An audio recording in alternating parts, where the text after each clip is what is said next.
My name is Dr. Emma Dudman and I'm a General Paediatrics Advanced Trainee and Medical Education Registrar. This video will demonstrate and discuss the Adolescent Health Screen. It's been made possible with a grant from the WA Clinical Training Network and we're very grateful for their assistance. The Adolescent Health Screen is performed using the HEADSS format and addresses questions under the headings of home, eating, education and employment, activities, drugs, sexuality and suicide and safety. The HEADSS screen is a psychosocial screening tool which has been widely used since the 1970s. We use the HEADSS screen routinely in adolescent patients as a way of screening for adolescents at risk. Studies have shown that this is an effective way of screening this population, and once familiar with the screen, it doesn't take too long and can be done as part of an adolescent's routine healthcare. In this video, a 15-year-old adolescent and her mother are attending an outpatient appointment after being referred by the GP. Oh, good afternoon. Hi, I'm Dr. Kretzer, one of the adolescent physicians. Thanks for coming today. Now, what I'd like to do today, and this is the way I normally do things, is to spend a bit of time talking with you both together and then spend some time talking with Talia by herself. The reason I do think this is, first of all, to find out why you've been referred here, but then to have some time with Talia alone to speak in confidence about some other issues such as sexual health, alcohol, drugs, school, friends, and those sort of issues.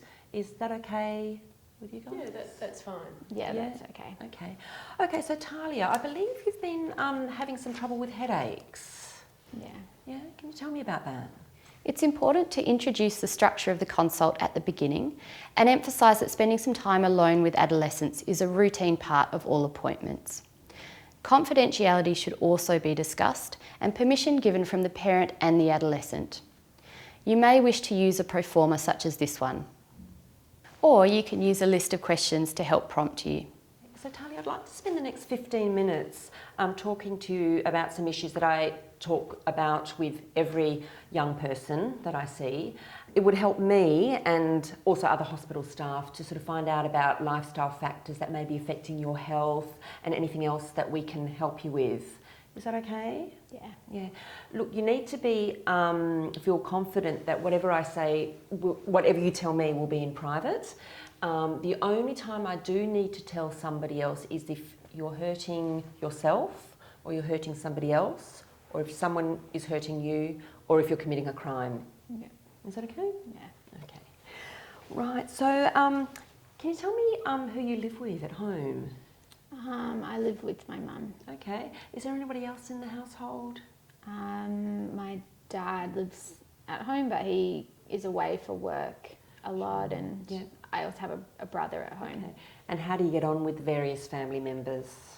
I fight a bit with my brother, but I get on okay with my mum and dad.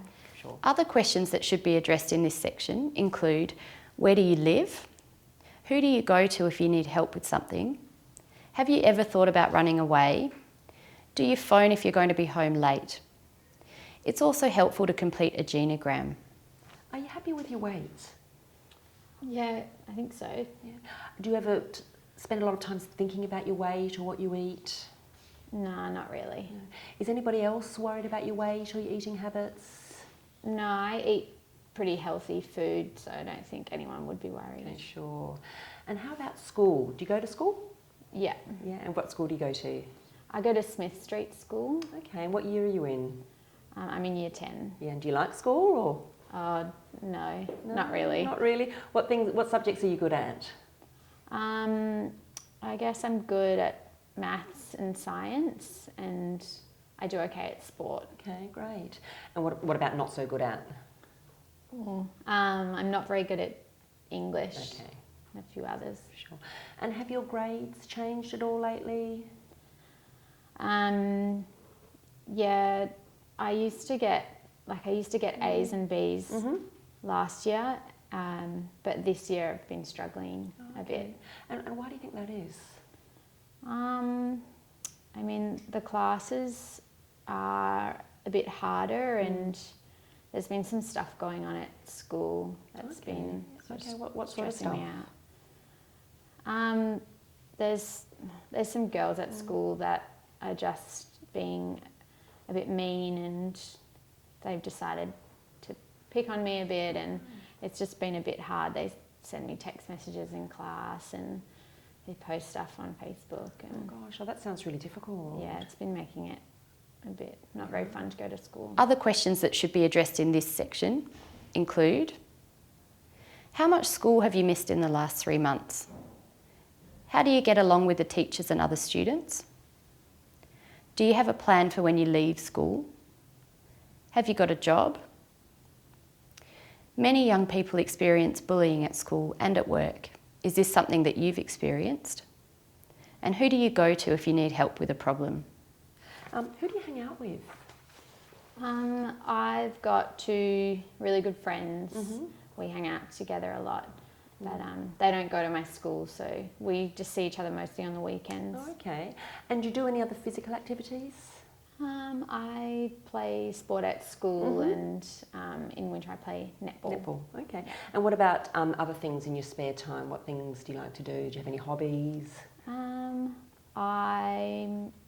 I do lots of reading, and I play sport, and I guess I just hang out with my friends a lot, with movies and stuff. Other questions to ask in this section include: what sort of things do you like to do with your friends? How often do you phone, text, or use the computer for chatting to people? How much TV do you watch each night? Are you in any groups or clubs? How do you think others would describe you? And how much time do you spend on the internet, gaming, and using Facebook? Talia, at your age, there's a lot of young people will start experimenting with drugs, alcohol, smoking. Do any of your friends do any of that? Yeah, I know a few people doing that. Yeah, and how about you? Nah, my friends and I don't do that. Sure, okay. Other questions to ask in this section are: have you tried smoking? Have you tried any other drugs? Have you ever been really drunk, blacked out, or done things that you've regretted when you're drunk or stoned? It is also a good idea to re-emphasise confidentiality at the beginning of the section on drugs. At your age, a lot of young people are experimenting with sex. Do you have a boyfriend or girlfriend? I have a boyfriend. We've been going out for a few months. Okay, and have you had any sexual encounters? No. It's important not to make assumptions about sexuality, and other questions that you should address here include: do you ever worry about who you're attracted to? Have you had sex education? What do you know about contraception and STIs? Tell me what you understand about safe sex. Has anyone ever touched you in a way that's made you feel uncomfortable? And has anyone ever forced you to have sex? Are you a warrior? Not usually. Maybe a little bit more now. Okay, and are you feeling a lot tearful and sad? I guess so. Yeah. And how often would you be feeling tearful and sad at the moment? Pretty often because of what's going on at school. Sure. Yeah. Further questions in this section include: do you worry about things or people? Is there anyone that you can talk to about this? Some people who feel really down often feel like hurting themselves or even killing themselves. Have you ever felt like this? Have you ever tried to hurt yourself? What stopped you? Do you feel the same way now? Do you have a plan? Have you ever ridden in a car with a driver who was drunk or high? Have you ever got into a physical fight? Have you been in trouble with the police or courts? And have you ever felt the need to carry a weapon of any sort to protect yourself? Have you ever experienced online bullying? And have you ever been asked for personal details over the internet or been made to feel uncomfortable? Well, thanks for chatting with me, Talia. I can see that there are some things that are really, really difficult for you at the moment, and I'd really like to be able to help you with that. I can also see why it's hard for you to tell your mum, given that you think it may make things worse. Yeah. Do you think we could have a chat with your mum now about that? I think that would be okay. It might be good, but can we not tell her about my boyfriend? Sure. Okay. And is there anything else that you'd rather we don't discuss with your mum at the moment? No, everything else is okay. So we can have a chat together and see how we can help sort the school issues out. Okay. It's important that if there are issues that you would like to discuss with anyone else, including parents, that you have permission to share this information. You should explain what you'd like to discuss and with whom, as well as checking if there is anything that the adolescent would rather you not share. If it is a conversation with a parent, it's preferable to have the adolescent present as well, so that they're able to be part of the conversation and feel reassured that you're not breaking confidentiality. They may wish not to be present, and that's also okay. If the adolescent does not give you permission to share what has been discussed, you should respect this unless you feel that there is a risk of harm to the adolescent or to others.